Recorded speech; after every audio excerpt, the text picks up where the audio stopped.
So welcome to a brand new webisode. I'm at home in my office. It's Wednesday, just past the week anniversary. It's the pain meds. I have no idea why I put air quotes around that. We just passed the week mark from my surgery from last week, and things are going ahead of schedule, I guess you could say. Certainly when I compare it to the first open heart surgery, and I still can't believe when I say that. I've had two now before I'm 40. It's just ridiculous. But everything happens for a reason, and I'm here. But things are going good. Energy's coming back. Breathing's good. It's usually the most one of the most crucial aspects of that is just getting your lung capacity back. I still have my breathing tube that I use, and that has been going. I'm way beyond where I was in the original open heart surgery in terms of that capacity. So that's been going good. A little out of breath right now. I just got back from going to down to the mailbox to get today's mail. And actually did this on purpose. I kind of wanted to keep a bit of a rhythm going in terms of the energy level and the heart rate. So trying to gear up to hopefully get on the air sometime next week. That's my plan, at least. At a bare minimum, one more week off and coming back on the 30th. But if things keep progressing the way they are now, I think maybe Wednesday of next week is not an impossibility for me to return. I'll be doing the show actually from right here, from my office. I've already got the mobile unit down here. For a while, I can't drive for a while. And just to aid in the recovery, being able to do it from home will really, really help in that regard. A couple of complications. I've got some oozing. I've got bandages on here now, but I've got some oozing. Little tiny, I mean like literally like that big little spot top of my incision. There's been some bright red discharge, and it's just kind of consistently flowing. Called the doctor today. I talked to two doctors actually, and the biggest concern with that would be the infection. But thankfully, he doesn't seem to think that's it. Seems to think that because of my blood thinners, my anticoagulation, it's keeping it from sealing itself. So if that doesn't correct itself in the next few days, then I may have to call the surgeon up and see if he can cauterize it in his office, or they can inject something in there. Because they use glue. It's super glue. Right? Actually, I think hold on here. Let's see. I do. It's like model glue that they use to seal you up. No, I don't think the one they actually used was Testers. Thought about maybe just doing it myself. Then I thought, better of it. But that's what they use when they seal you up. They don't staple you anymore. They use this glue. Anyway. I've got that, and I've got the incision they did for my bypass, right at the top of my leg in my crotch area. Underneath it, there's a big, it's like a small egg-sized lump. It's basically a little hematoma. That's just got to go away in time, and it's annoying because it hurts. Other than that, one more. Hold on. I think I showed this in the last video, but I've got to take the antibiotics because of that little infected spot they found in my heart cavity, just to be safe. And I've got these. It's my at-home PICC line IV.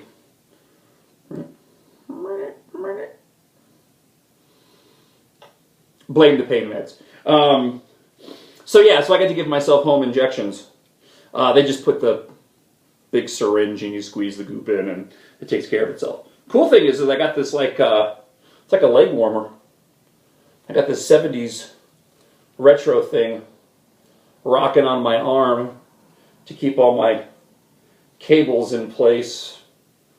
So, all right. I wanted to get to a little bit of commentary, vent a little bit. Not vent really either. Just to a certain extent. I'm not mad. It is kind of funny watching the reaction of everybody over the special election for CD8. Mostly because I didn't talk about it on the air, but once we had the field set, anybody who asked me off the air, I told them Jesse Kelly was going to win. The name recognition alone for Jesse Kelly, he had the election. All he had to do was put a smile on his face, hit the issues, be solid, in his stance, and it was his to lose. And I believe he can win. He can win against Ron Barber too, and he will win against Ron Barber, and I'll explain in a moment.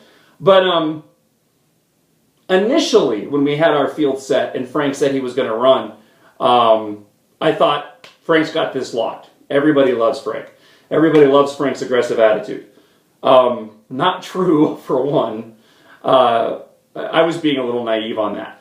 But if you know Frank, and if you listen to the show, hearing him every week, I mean, the guy is solid as a rock. Absolutely. And he's got a lot to hang his hat on in terms of accomplishments. But the reality is, not everybody listens to 104.1 The Truth. Not everybody listens to the John Justice Show. Not everybody knows who Frank is. Not even all of the members of the Pima County GOP.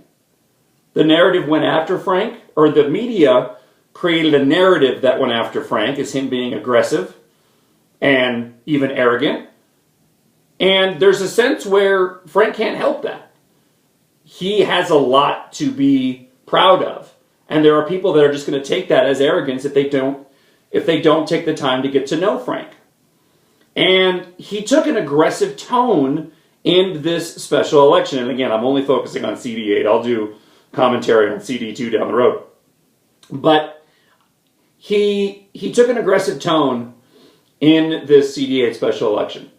I think he had to, because he needed to do something to gain more attention. Unfortunately, I think it hurt him, because when you look at Martha McSally taking second, I think a lot of people were turned off by it. It's just the reality of it. You and I may love Frank's passion and aggression. A lot of people just see that as arrogant. And Martha McSally was something different who did cut through, given her military background, and that she was a female. She grabbed people's attention. It all goes back to that name recognition again. Nobody was going to be able to strip away the name recognition from Jesse Kelly.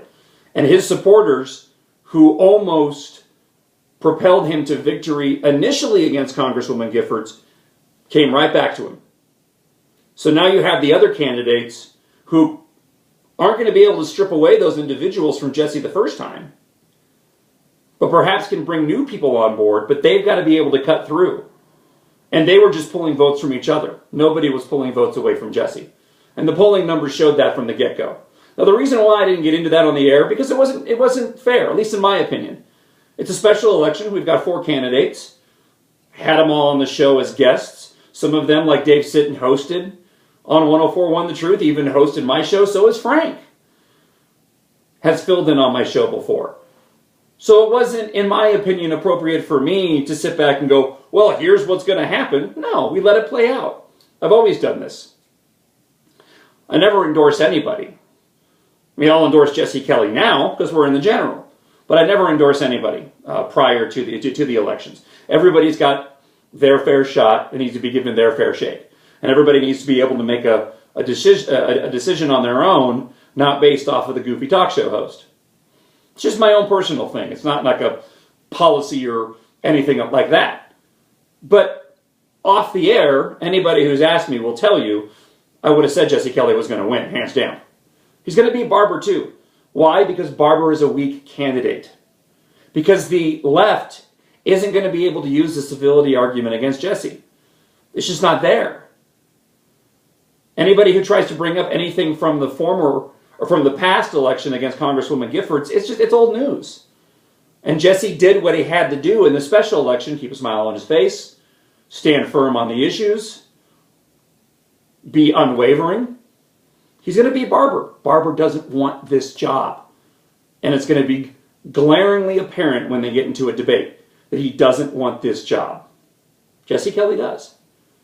And people are more apt to even look outside their own party lines if they see somebody there who really, really wants to serve, as opposed to the guy who's just doing it because he was asked to. I was asked. Giffords asked me to. So I had to. Vote for me. Eat more chicken. Sorry, just the Colonel Sanders. He looks like Colonel Sanders to me. So there you go. I was disappointed by a lot of the comments online from people, but I also understand in regards to CD8 and Jesse winning. I could see how many people just didn't quite understand why Frank lost. And I think they weren't looking at the bigger picture. They just weren't looking at the bigger picture of the name recognition of Jesse Kelly and how much support he had in that last election. That's incredibly difficult to overcome, and I think Frank even knows this. I think Frank's aware of that. He's going to have, and Frank knows he's going to have a huge political future. And he's going to have even more supporters now who are going to rally behind him for whatever that next endeavor is, whether it's CD2 or beyond, because they want to see him serve. And Frank will serve.